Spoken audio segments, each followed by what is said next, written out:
আরাফাতের ময়দানে নিজেকে সমর্পণের দিন আজ। বিশ্বের লাখো ধর্মপ্রাণ মুসলিমের কণ্ঠে লাব্বাইক ধ্বনিতে প্রকম্পিত আরাফাতের ময়দান। মসজিদে নামিরায় এক আজানে 2 ওয়াক্ত নামাজ আদায় করবেন হাজিরা। আরাফার ময়দানে আল্লাহ পাক আবার আমাদের সমবেত করেছেন, এই নিয়ামতের শুকরিয়া আদায় করছি আলহামদুলিল্লাহ। আমরা দোয়া করি দেশের জন্য, দেশের মানুষের জন্য।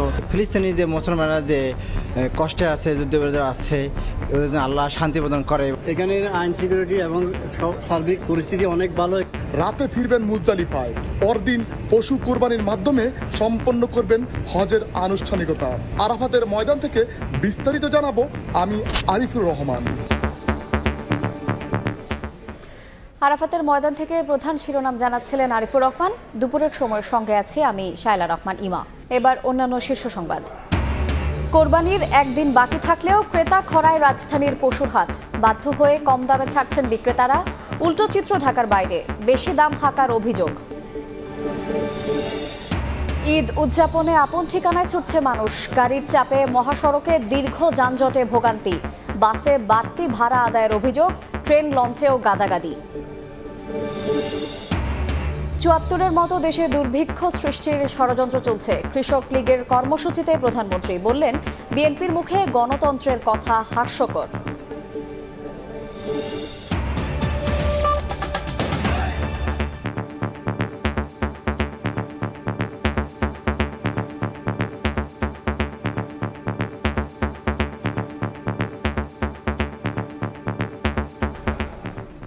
লাব্বাইক ধ্বনিতে প্রকম্পিত আরাফাতের ময়দান। পবিত্র হজ পালনে জড়ো হয়েছেন লাখ লাখ হাজি। বাংলাসহ 50টি ভাষায় এবার অনুবাদ করা হবে হজের খুতবা। সূর্যাস্ত পর্যন্ত সেখানে অবস্থানের পর মুজদালিফায় গিয়ে একসঙ্গে মাগরিব এবং এশার নামাজ আদায় করবেন হাজিরা। কাল আবার মিনায় ফিরে পশু কোরবানি করবেন তারা। সৌদি আরব থেকে বিস্তারিত জানিয়েছেন মুফতি আব্দুল্লাহ তামিম।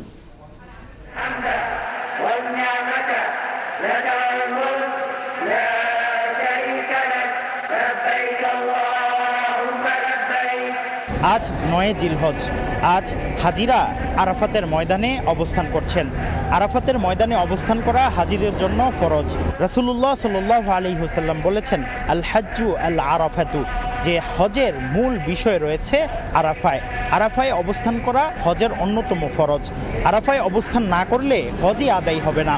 আরাফাকে আরাফা বলা হয় এই কারণে যে এখানেই হযরত আদম আলাইহিসসালাতু ওয়াসসালাম এবং হযরত হাওয়া আলাইহাসসালাতু ওয়াসসালামের পুনর্মিলন ঘটেছিল। আরাফার ময়দান এতই গুরুত্বপূর্ণ যে আরাফার ময়দানে আল্লাহ রাব্বুল আলামিন যত বান্দার গুনাহ ক্ষমা করেন, অন্য কোনো দিবসে এত বান্দার গুনাহ ক্ষমা করেন না। আল্লাহ পাক আমাদেরকে এখানে একত্রিত করেছেন আজকের এই গুনাহ মাফের দিনে, দোয়া কবুলের দিনে এবং জাহান্নাম থেকে মুক্তির দিনে। আল্লাহ পাকের কাছে আমাদের কায়মনোবাক্যে ফরিয়াদ, আল্লাহ পাক তামাম দুনিয়ার সকল মোমেন মোমেনাতকে ক্ষমা করে দিন। এখানে দোয়া কবুলের জায়গা, এখানটা আল্লাহ পাক দোয়া কবুল করেন। আমি আমার ফ্যামিলির জন্য এবং বাংলাদেশের জন্য এবং বিশ্বের সকল মুসলিম উম্মাদের জন্য, খাস করে ফিলিস্তিনি যে মুসলমানরা যে কষ্টে আছে, যুদ্ধবিরোধী আছে, আল্লাহ শান্তি প্রদান করে। শয়তান যখন দেখে আরাফার ময়দানে মুসলমানরা রোনা জারি করছে, কায়মনোবাক্যে আল্লাহ তাআলার কাছে ক্ষমা প্রার্থনা করছে, তখন সে সবচেয়ে বেশি লজ্জিত হয়। এই জন্য আরাফার দিবস অত্যন্ত গুরুত্বপূর্ণ। এই দিবসে যে রোজা রাখবে তার পূর্বের এবং পরের সমস্ত গুনাহ ক্ষমা করে দেয়া হবে। কিন্তু হাজিরা এই আরাফার দিবসে রোজা রাখবেন না, বরং রোজা রাখবেন অন্যান্য যারা আছে তারা, হজের বাইরে যারা আছেন তারা, অন্য অন্য দেশে যারা অবস্থান করছেন তারা রোজা রাখবেন। হজের গুরুত্বপূর্ণ একটি, এই আরাফার দিবসের গুরুত্বপূর্ণ একটি দোয়া রয়েছে। এই দোয়াটি হচ্ছে লা ইলাহা ইল্লাল্লাহু ওয়াহদাহু লা শারীকা লাহু লাহুল মুলকু ওয়া লাহুল হামদু ওয়া হুয়া আলা কুল্লি শাইইন কদির। মুফতি আব্দুল্লাহ তামিম, সময় সংবাদ, আরাফাতের ময়দান, সৌদি আরব। বিস্তারিত জানাতে আরাফাতের ময়দানে আছেন সহকর্মী আরিফুর রহমান। সরাসরি যাচ্ছি তার কাছে। সৃষ্টিকর্তাকে সন্তুষ্ট করার যে মানসিক প্রয়াস নিয়ে পুরো বিশ্ব থেকে প্রায় 20 লাখের বেশি ধর্মপ্রাণ মুসল্লি আজকের এই দিনে অর্থাৎ পবিত্র আরাফার দিনে এই আরাফার ময়দানে উপস্থিত হয়েছেন। আসলে তাদের সকলের মুখে কিন্তু একটাই কণ্ঠ, একটাই ধ্বনি, শুধু লাব্বাইক ধ্বনিতেই তারা মুখরিত করে রাখছেন এই আরাফাতের ময়দান। প্রকম্পিত হচ্ছে চারিদিকে, আকাশে বাতাসে কিন্তু একটাই ধ্বনি শোনা যাচ্ছে, যেদিকে দৃষ্টি যাচ্ছে শুধুমাত্র দুই প্রস্থ সাদা কাপড়ে পরিহিত হাজিরা কিন্তু শুধুমাত্র তার সৃষ্টিকর্তাকে অর্থাৎ আল্লাহকে সন্তুষ্ট করার জন্য তারা কিন্তু এই আরাফাতের ময়দানে প্রচন্ড তাপমাত্রা, যেখানে প্রায় 50-এর উপরে তাপমাত্রা, সেখানে এসে উপস্থিত হয়েছেন শুধুমাত্র আল্লাহকে সন্তুষ্ট করার জন্য। এবং এখানে এসে কিন্তু তাদের যে কষ্ট, সেই কষ্টকে তারা কোনোভাবেই কষ্ট মনে করছে না। তারা মনে করছেন যে এই কষ্ট শুধুমাত্র যিনি সৃষ্টি করেছেন তাকে সন্তুষ্ট করার জন্য, অর্থাৎ আল্লাহর সন্তুষ্টির জন্যই কিন্তু তারা তাদের এই আত্মত্যাগ করছেন। এবং তাদের এই আত্মত্যাগের বিনিময়ে তারা যাতে আল্লাহর কাছ থেকে নৈকট্য পান, আল্লাহর কাছ থেকে সান্নিধ্য পান, এবং তাদের যে চিন্তা ভাবনা অর্থাৎ আল্লাহর কাছ থেকে হজের যে বিনিময় সেটা কিন্তু তারা অর্জন করবেন, এই প্রত্যাশাতেই কিন্তু হাজিরা এই আরাফার ময়দানে অবস্থান করছেন। অর্থাৎ গরমকে তারা গরম মনে করছেন না। বলা চলে যে হজের যে ব্যবস্থাপনা সেটি নিয়ে কিন্তু এত প্রচন্ড গরমের মাঝেও তাদের মুখে এক ধরনের সন্তুষ্টির ছাপ দেখা গেছে।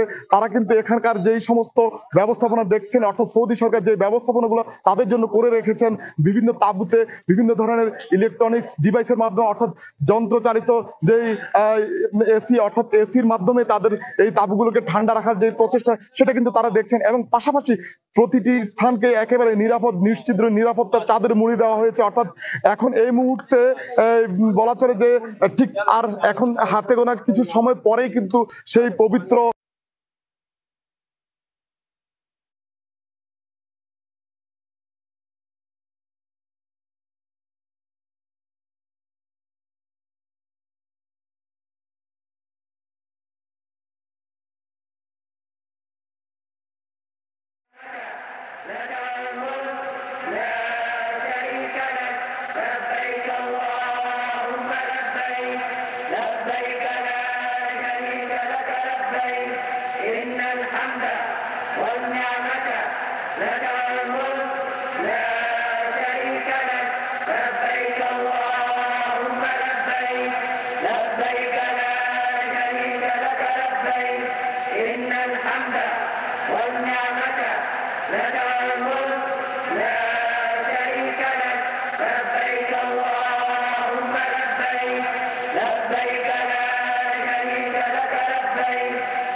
আমরা সরাসরি যুক্ত ছিলাম সৌদি আরবের আরাফাতের ময়দান। রাজধানীর হাটগুলোতে সংকট নেই কোরবানির পশুর, তবে ক্রেতা না থাকায় কম দামে বিক্রি করতে বাধ্য হচ্ছেন বিক্রেতারা।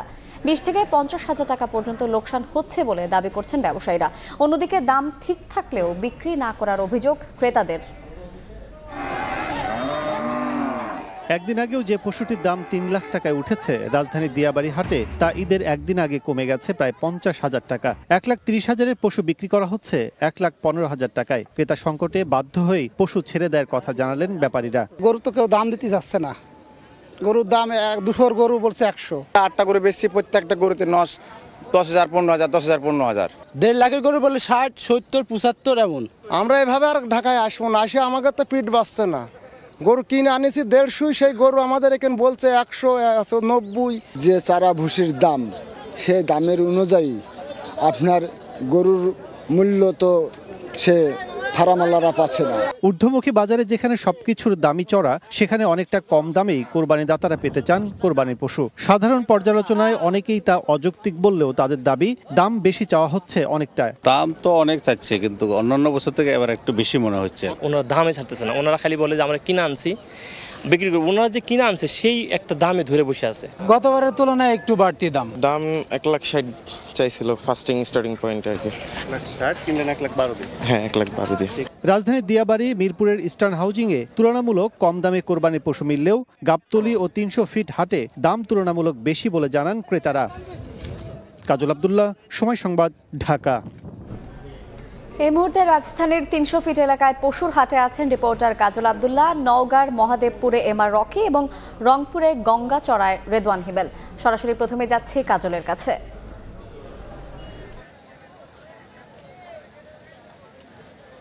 রাজধানী কোরবানির পশুর হাটের এক একটি হাটের এক এক চিত্র। আমরা এখন আছি ঠিক পূর্বাঞ্চলে 300 ফিটে। এখানে যে হাট বিশাল পরিসর জুড়ে কিন্তু এই হাট বিস্তৃত পরিসর জুড়ে। একদিকে যেমন দেখছি যে কোরবানি পশুর বিক্রির হাট যেমন আমরা দেখছি যে ঊর্ধ্বমুখী বিক্রি হচ্ছে বরাবরের মতো, তেমনি কিন্তু কোরবানি হাটের মাঝে যে গরুর কোরবানি পশু সেটির যে সরবরাহ সেটিও কিন্তু এখনও কমতি নেই, পর্যাপ্ত পরিমাণ গরু আছে।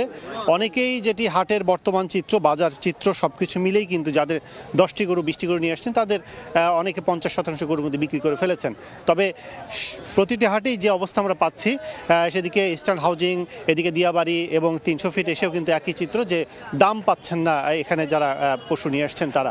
সেক্ষেত্রে ক্রেতারাও কিন্তু ওই কম দামি করছেন এবং কম দামে তারা পাওয়ার জন্য যেভাবে দাম দর করা দরকার সেভাবে কিন্তু মিলছে। তো আমরা একজনের সাথে একটু কথা বলি, সেটা হচ্ছে যে আসলে পশুর দাম এই হাটে কেমন, একটু যদি বলেন যে কি অবস্থা। এই হাটে খুব ভালো, কম দামের অবস্থা বলতে কি একটা ধরেন গরু আমি পারবো না বলতে স্যার, আমি পারবো না। ভাই এবছরে ভালো হয়েছে, লস লাভ হয়েছে না, আবার আসল হয়েছে, মানে লাভ হয়েছে না, একদম কাটাকাটি দাঁড়াইছে। যেমনটি বলছিলাম, আসলে এখানে যারা চাষি কিংবা খামারে যারা গরু নিয়ে আসছেন তারা কিন্তু বলছেন যে তাদের কারো কারো লোকসান হয়েছে, কারো কারো ভালো অবস্থা রয়েছে এবং কারো কারো লাভ লস কিছু হয়নি, সমান্তরাল অবস্থা তারা বিক্রি করছেন। তো সব মিলে বড় গরুর আকারে বড় গরু কিন্তু আমরা এখনো দেখছি সেভাবে বিক্রি হচ্ছে না। সেক্ষেত্রে ছোট এবং মাঝারি পশুগুলো কিন্তু বেশি বিক্রি হচ্ছে এবং সব মিলে বলা চলে যে পশু বিক্রির যে অবস্থা সেটি কিন্তু অনেকটাই এখনো কিন্তু চলছে এবং অনেকটা বলা চলে যে বিক্রির হারও এখানে বেড়ে গেছে। এবং সবশেষ আসলে চিত্র কি হবে প্রতিটি সময়, যেহেতু প্রতিটি সময় যদি হাটের চিত্র পরিবর্তন হচ্ছে, সেক্ষেত্রে বিকেল কিংবা আরও আগামীকাল কী অবস্থা হবে সেটি এখনই বলা যাচ্ছে, হাতের চিত্র বলে দেবে সার্বিক অবস্থা। তো আমার কাছে ছিল রাজধানীর পশুহাট থেকে সর্বশেষ, চলে যাচ্ছি নওগাঁর মহাদেবপুর, সেখানে আছে সহকর্মী MR রকি।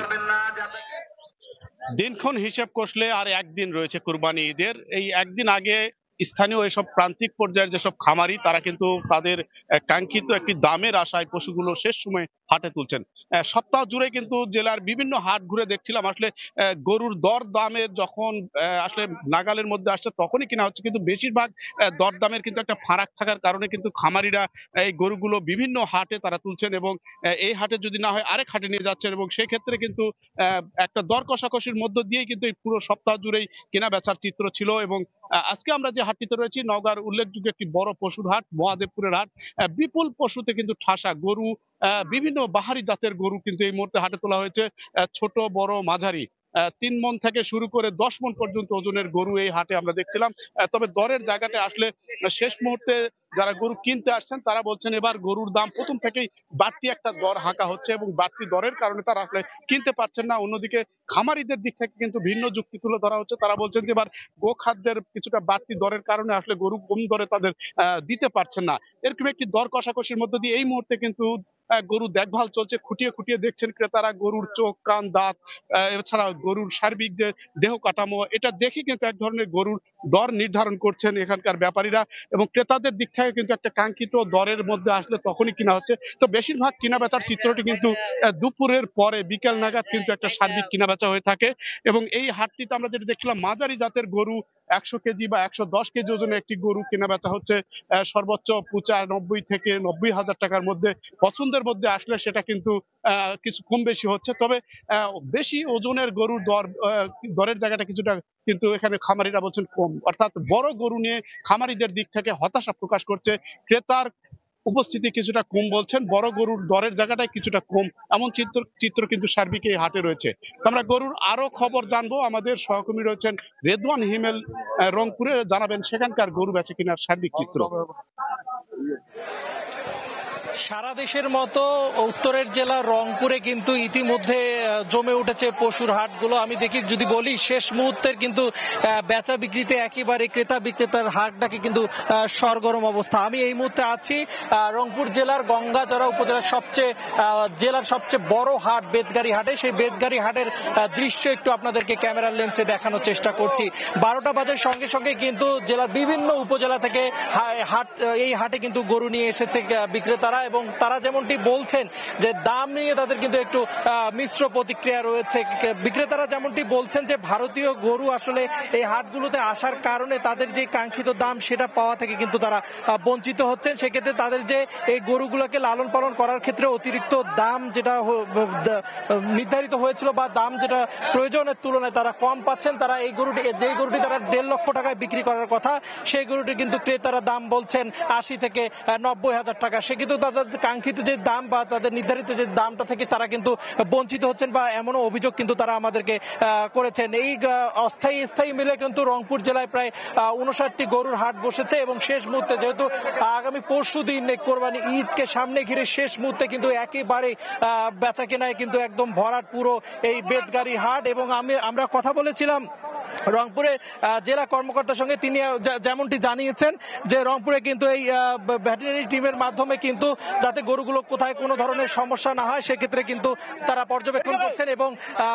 র্যাবের পক্ষ থেকে কিন্তু জাল টাকা শনাক্ত করার জন্য কিন্তু পর্যাপ্ত টহল এবং কোনো ধরনের যাতে সমস্যা সৃষ্টি না হাটে তার ব্যবস্থাও কিন্তু তারা করছেন। তো এই ছিল আমার কাছে থাকা পশুর হাটের রংপুরের গঙ্গাচড়া উপজেলার বেদগাড়ি হাট থেকে সবশেষ তথ্য। দেশের বিভিন্ন অঞ্চল থেকে কোরবানির পশুর হাটের খবর জানাচ্ছিলেন সহকর্মীবৃন্দ। প্রিয়জনের সঙ্গে ঈদ উদযাপনে আপন ঠিকানায় ছুটছে মানুষ।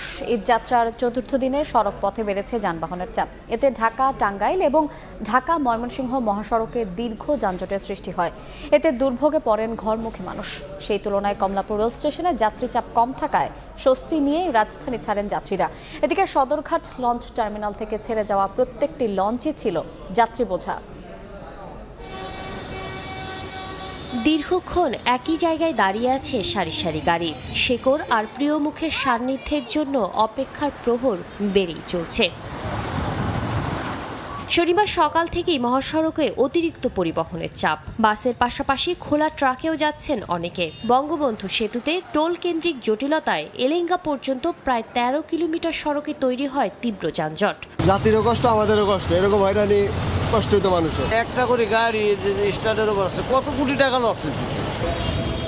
তীব্র গরমের মধ্যে পিঁপড়া গতিতে আগাচ্ছে যানগুলো। ঢাকা ময়মনসিংহ মহাসড়কের হারিকেন থেকে গাজীপুরের চন্দনা চৌরাস্তা পর্যন্ত যানজটের কবলে পড়তে হয় যাত্রীদের। ঢাকা টাঙ্গাইল মহাসড়কের চন্দ্রা এলাকায়ও প্রায় 7 কিলোমিটার যানজট দেখা যায়। যদিও উত্তরের যাত্রায় বঙ্গবন্ধু সেতুর পশ্চিম সংযোগ মহাসড়কে যানবাহনের অতিরিক্ত চাপ থাকলেও নেই চিরচেনা যানজটের ভোগান্তি। আর পদ্মা সেতুর টোল প্লাজায় গাড়ির চাপ থাকলেও ভোগান্তি ছাড়াই বাড়ি ফিরছেন দক্ষিণাঞ্চলের মানুষ। শনিবার ঈদ যাত্রার চতুর্থ দিন হলেও কমলাপুর রেল স্টেশনে ছিল না চিরচেনা সেই উপচে পড়া ভিড়। তবে উত্তরবঙ্গের ট্রেন একতা এবং রংপুর এক্সপ্রেসে কিছুটা যাত্রী চাপ দেখা গেছে। ট্রেনের ভেতর ভোগান্তি থাকলেও শিডিউল বিপর্যয় না থাকায় স্বস্তি প্রকাশ করেন যাত্রীরা। শেষ দিন পর্যন্ত শিডিউল ঠিক রাখার প্রত্যয় ম্যানেজারের। শিডিউল বিপর্যয় নেই, তো এজন্য একটু যাওয়াটা স্বস্তি। সবগুলো ট্রেনই যথাসময়ে ঢাকা ছেড়েছে। এবার বিনা টিকিটে ভ্রমণ করার প্রবণতা একটু কম দেখেছি। যাত্রী বোঝাই করেই সদরঘাট থেকে বরিশাল, বরগুনা, পটুয়াখালীর উদ্দেশ্যে ছেড়ে যাচ্ছে প্রতিটি লঞ্চ। তবে ভোগান্তিহীন যাত্রায় স্বস্তি সবার চোখে মুখে। শাতিলা শারমিন, সময় সংবাদ, ঢাকা। এই মুহূর্তে গাজীপুরের চন্দ্রায় আছেন সহকর্মী রাজিবুল হাসান এবং কমলাপুর রেল স্টেশনে আছেন রিপোর্টার নাজমুস সালেহী। সরাসরি শুরুতেই যাচ্ছি রাজীবের কাছে।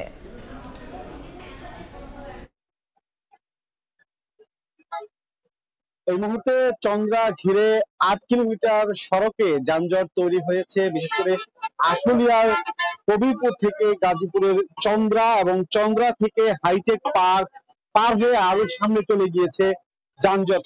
একটু দেখানোর চেষ্টা করছি আপনাদের। এটি চন্দ্রা মোড়। এই মোড়ের উপরের ফ্লাইওভার, নিচের অংশ সব জায়গায় গাড়ি আটকে আছে।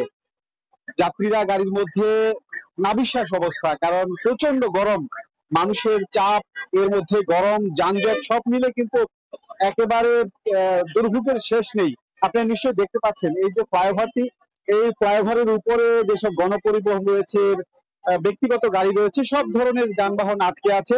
এর কারণ হচ্ছে এই ফ্লাইওভারটির পশ্চিমাংশে যেখানে আসলে গতিতে যাওয়ার কথা সেখানে কিন্তু বেশ কিছু গণপরিবহন দাঁড়িয়ে যাত্রী তুলছে। এই কারণে পুরো রাস্তা এখন যানজট লেগে আছে এবং যতদূর চোখ যায়, আপনারা দেখেন, যতদূর চোখ যায় ততদূর পর্যন্ত কিন্তু গণপরিবহন দাঁড়িয়ে আছে এবং যাত্রী তুলছে কোনো কোনো গাড়িতে। আমরা যেটি লক্ষ্য করছি এখানে সেটি হচ্ছে পণ্যবাহী যেসব গাড়ি ঢাকায় গিয়েছিল সে সকল গাড়িতে কিন্তু ছাদে করে ঝুঁকিপূর্ণ ভাবে চলাচল করছে মানুষ। এবং এটি এই মহাসড়কের আমি যদি পশ্চিমাংশে একটু দেখানোর চেষ্টা করি, পশ্চিমাংশে আপনারা দেখতে পাবেন যে গাড়ি কিন্তু দাঁড়িয়ে এখানে যাত্রী যে তুলছে, এখানে বেশ কিছু দালাল চক্র রয়েছে যারা দূর থেকে গাড়ির যাত্রী টেনে কিংবা তারা মাইকিং করে নানাভাবে প্রলোভন দেখিয়ে এই যাত্রীগুলোকে তোলা হচ্ছে। এবং যতক্ষণ না পর্যন্ত গণপরিবহন কিংবা প্রাইভেট কার ব্যক্তি মালিকানা গাড়িতেও কিন্তু আমরা পরিবহন করতে দেখেছি যাত্রী। উপরাংশে আপনি নিশ্চয়ই দেখতে পাচ্ছেন যে শত শত মানুষ কিন্তু এখানে এই চন্দ্রা হয়ে তাদের যে উত্তরবঙ্গের পথ সেখানে যাওয়ার চেষ্টা করছে এবং এই কারণে কিন্তু এখানে দুর্ভোগ তৈরি হয়েছে। বলা চলে যে প্রশাসনের যে ব্যবস্থাপনা সকালে যেরকমটা ছিল, বিকেল নাগাদ আসলে সেটি কি কিছু অংশ ভেঙে পড়লো কিনা সেটি নিয়ে কিন্তু মানুষ প্রশ্ন করছে। যদিও দুপুরের সময় গার্মেন্টস কারখানা আজকে ছুটি হয়েছে, যে কারণে প্রচুর সংখ্যক মানুষ রাস্তায় নেমে পড়েছে তাদের গন্তব্যস্থলে যাওয়ার জন্য। তো এই ছিল মোটামুটি গাজীপুর থেকে আমার কাছে থাকা সড়ক পরিস্থিতির এখনকার চিত্র। আমরা যেতে চাই কমলাপুরে, সেখানে রয়েছে আমাদের সহকর্মী নাজমুল সালেহী। কমলাপুর রেল স্টেশনের বিভিন্ন প্ল্যাটফর্মে এই মুহূর্তে 8টি ট্রেন ঘণ্টাখানেকের মধ্যে এখান থেকে ছেড়ে যাবে দেশের বিভিন্ন গন্তব্যে। সেই সমস্ত ট্রেনের যারা যাত্রীরা রয়েছেন সেই কাঙ্ক্ষিত ট্রেনে উঠে বসার জন্য তারা এসে কিন্তু ইতোমধ্যেই এখানে জটলা পাকিয়েছেন। অর্থাৎ কোন ট্রেনটি আসলে কোন প্ল্যাটফর্মে দেবে সেই বিষয়টি এখনও নিশ্চিত করে এখানে যে প্ল্যাটফর্ম দেওয়া হয়, এখানে যে মনিটর রয়েছে সেখানে কিছু জানানো হয়নি এখন পর্যন্ত, যে কারণে বিভিন্ন ট্রেনের যাত্রীরা এখানে এসে অপেক্ষা করছেন। যেখানে ইতিমধ্যে কয়েকটি ট্রেনের প্ল্যাটফর্ম হয়ে গেছে। রাজশাহী কমিউটার এটি ছেড়ে যাবে 8 নম্বর প্ল্যাটফর্ম থেকে, চট্টলা এক্সপ্রেস চট্টগ্রামের ট্রেনটি ছেড়ে যাবে 6 নম্বর প্ল্যাটফর্মে এবং কালনী এক্সপ্রেস সিলেটের ট্রেন এটি ছেড়ে যাবে 4 নম্বর থেকে, মধুমতি এক্সপ্রেস শহরতলি থেকে অর্থাৎ 8 নম্বর থেকে ছেড়ে যাবে রাজশাহীর উদ্দেশ্যে, উপকূল এক্সপ্রেস এখান থেকে 3টা 10 মিনিটে ছেড়ে যাবার কথা রয়েছে নোয়াখালীর উদ্দেশ্যে। এই যে ট্রেনগুলো এখান থেকে ছেড়ে যাবে তার মধ্যে বেশ কিছু ট্রেনের এখনও প্ল্যাটফর্ম নির্দিষ্ট করে দেওয়া হয়নি, সুতরাং যাত্রীরা বিক্ষিপ্তভাবে বিভিন্ন জায়গায় ছড়িয়ে ছিটিয়ে থেকে আসলে অপেক্ষা করছেন তাদের গন্তব্যের ট্রেনের অপেক্ষায়। সকাল থেকে যতগুলো ট্রেন এখান থেকে ছেড়ে গেছে, পূর্বাঞ্চলের ট্রেনগুলো তো আজকে আমরা যাত্রী চাপ অনেক কম দেখেছি, ঠিক একইভাবে কিন্তু আমরা পশ্চিমাঞ্চলের যে কয়েকটি ট্রেন বিশেষ করে রংপুর এবং একতা এক্সপ্রেস ছাড়া বাকি ট্রেনগুলোরও কিন্তু যাত্রী চাপ খুব বেশি একটা ছিল না এবং ওই দুটি ট্রেনে কিছুটা যাত্রী চাপ দেখা গেছে। সকাল থেকে যতগুলো ট্রেন এখান থেকে ছেড়ে গেছে তারা প্রত্যেকটি ট্রেনই আসলে শিডিউল মেনে যথাসময় এখান থেকে যাত্রা করেছে, সুতরাং যাত্রীরা বলছেন, যারা ঘরমুখ মানুষ তারা বলছেন তাদের ঈদ যাত্রা অন্তত রেলপথে স্বস্তিদায়ক। কেননা এখানে শিডিউল বিপর্যয় এবার খুব একটা হয়নি, বড় ধরনের কোনো বিপর্যয় এবার ছিল না। আজকে মোট 43টি আন্তনগর সহ 69টি লোকাল মেল কমিউটার মিলিয়ে ট্রেন ছেড়ে যাচ্ছে। যেই 69টি ট্রেনে আজকে ঢাকা ছাড়তে পারবে রেলের যে সক্ষমতা রয়েছে তা আমরা জানতে পেরেছি, অন্তত 1.5 লক্ষাধিক মানুষ এখান থেকে আজকে বিভিন্ন গন্তব্যে ছেড়ে যাবেন।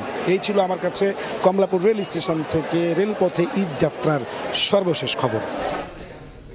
আমরা সরাসরি ছিলাম কমলাপুর রেল স্টেশনে এবং তার আগে ছিলাম গাজীপুরে। ৭৪-এর মতো দুর্ভিক্ষ সৃষ্টির পায়তারা এখনো চলছে উল্লেখ করে প্রধানমন্ত্রী শেখ হাসিনা বলেছেন যে কোনো মূল্যে নিজেদের খাদ্য উৎপাদন বাড়াতে হবে। সকালে কৃষক লীগের আয়োজনে গণভবনে বৃক্ষরোপণ কর্মসূচি উদ্বোধন করে একথা বলেন সরকার প্রধান। বৃক্ষরোপণে বিশেষ অবদানের জন্য পুরস্কৃত করেন দলের নেতাকর্মীদের। এছাড়া গণভবনের সবুজ চত্বরেও রোপণ করেন 3টি গাছের চারা। ঋতুচক্রে আবারও প্রকৃতিতে ফিরেছে বর্ষা, তাই পয়লা আষাঢ়েই গাছের চারা রোপণ করার রীতি এবারও ঠিকই অনুসরণ করলেন বঙ্গবন্ধু কন্যা। শনিবার সকালে গণভবনের ভেজা মাটিতে আমলকি, পলাশ এবং কালোজামের 3টি চারা রোপণ করে মৌসুম জুড়ে চলা এই দলীয় কর্মসূচির উদ্বোধন করেন প্রধানমন্ত্রী শেখ হাসিনা। সহযোগী সংগঠন বাংলাদেশ কৃষক লীগের নেতৃত্বে এই কর্মসূচিটি বাস্তবায়িত হয় দেশব্যাপী। বৃক্ষরোপণে বিশেষ অবদানের জন্য দলের সেরা নেতাকর্মীদের হাতে পুরস্কার তুলে দেন আওয়ামী লীগ সভাপতি। 52 বছরে পা রাখা কৃষক লীগ এবারের বর্ষায় 52 লাখ চারা রোপণের সিদ্ধান্ত নিয়েছে। বৃক্ষরোপণ কর্মসূচির উদ্বোধনী অনুষ্ঠান উপলক্ষে গণভবনে হাজির নেতাকর্মীদের উদ্দেশ্যে বক্তব্য রাখেন প্রধানমন্ত্রী। তিনি বলেন, ক্ষমতায় থাকা কালে এবং আন্দোলনের নামে দেশে সবুজ ধ্বংস করা হয়েছে অযৌক্তিকভাবে।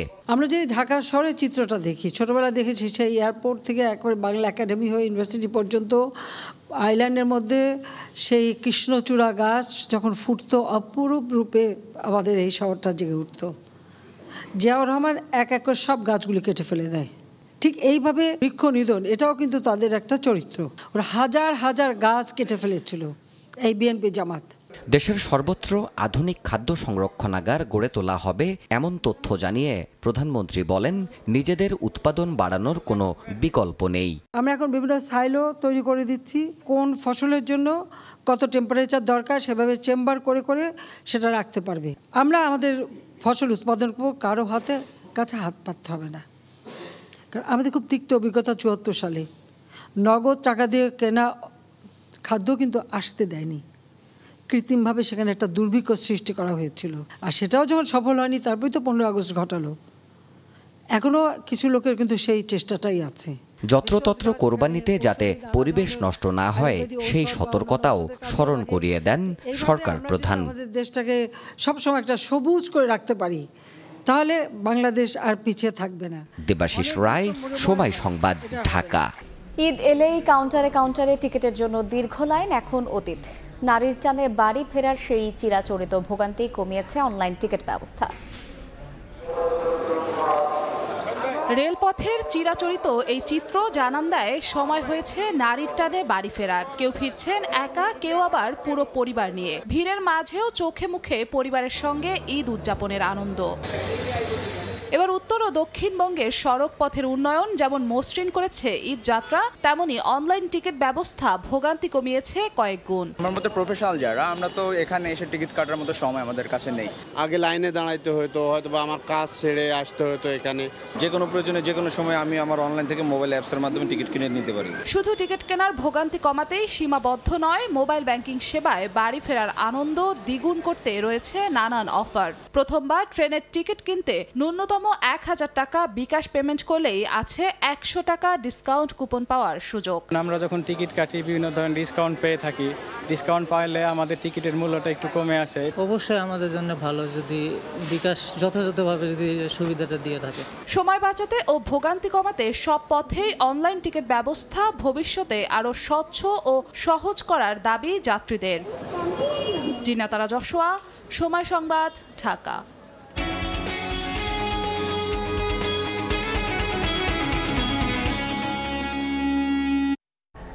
কোরবানির ঈদের আগে অস্থির মশলার বাজার। এলাচ কেজিতে 1000 টাকা বেড়ে বিক্রি হচ্ছে 4000-এ। জিরা, দারুচিনির দামও বেড়েছে 100 টাকা পর্যন্ত। কোরবানির ঈদে বাড়বে মশলার দাম, এ যেন স্বাভাবিক বিষয়। কারণ পশুর মাংস রান্নায় গরম মশলার বিকল্প নেই। এ সুযোগ কাজে লাগিয়ে ব্যবসায়ীরা যেন নামেন দাম বাড়ানোর প্রতিযোগিতায়। তবে স্বল্প আয়ের মানুষের কাছে তা পাহাড় সমচাপ। সব জিনিসেই তো দাম বেশি, আগের থেকে অনেক বেশি, পুরো ক্ষমতার বাইরে। বেতনও পাই না, বোনাসও পাই না, এই টাকা দিয়ে কোটি টাকা দিয়ে কোম্পানি ব্যবসা করে আরো লাভ করে। ঈদ সামনে রেখে 1 মাস আগেই বাড়তে থাকে মশলার দাম। ভোক্তা অধিকার সংরক্ষণ অধিদপ্তরের তথ্য বলছে, জিরা, এলাচ সহ প্রায় সব মশলার দাম 1 মাসে বেড়েছে অন্তত 7%। ক্রেতাদের দাবি, 2 দিনের ব্যবধানে কেজিতে 10 থেকে 20 টাকা বেশি নিচ্ছেন খুচরা বিক্রেতারা, যদিও অভিযোগ মানতে নারাজ তারা। এলাচের দামটা বাড়ছে, আরো আগে বাড়ছে, এমন বাড়েনি। পাইকারি এলাকা ব্যস্ত কোনো অসুবিধা হয় না, কারণ খুচরা এলাকা ব্যস্ত অসুবিধা। মশলার পাশাপাশি চিনি ও সেমাই কিনতেও দোকানে ভিড় করছেন ক্রেতারা। এতে বেড়েছে বিক্রেতাদের ব্যস্ততা। সেমাই চাহিদাটা অনেক বেড়ে গেছে। আমরা আশা করছিলাম মশলার দামটা অনেক হয়তো চাহিদা থাকবে, কিন্তু সেমাই চাহিদাটা একটু বেশি। ডলার সংকট ও এলসি খোলার জটিলতার অজুহাতে এবার রোজার পর থেকেই বাড়তে থাকে মশলার দাম। এলাচ কেজিতে 800 থেকে 1000 টাকা বাড়িয়ে বিক্রি হচ্ছে 3200 থেকে 3800 টাকায়। জিরা, দারুচিনি ও গোলমরিচের দাম কেজিতে বাড়ানো হয়েছে 100 টাকা পর্যন্ত। আলতাফ হোসাইন, সময় সংবাদ, ঢাকা। এই পর্যায়ে শীর্ষ সংবাদগুলো জানিয়ে দিচ্ছে আরেকবার।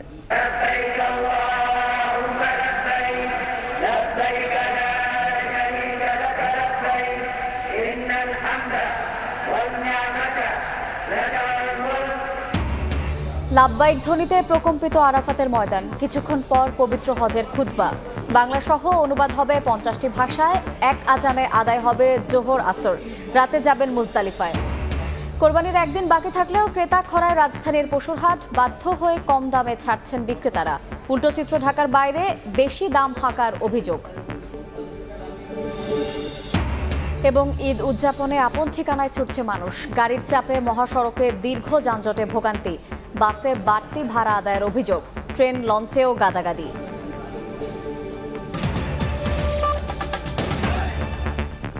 এই ছিল দুপুরের সময়। এরপরে বিভাগীয় সময়ের সঙ্গে থাকবেন সহকর্মী ওমর ইনান।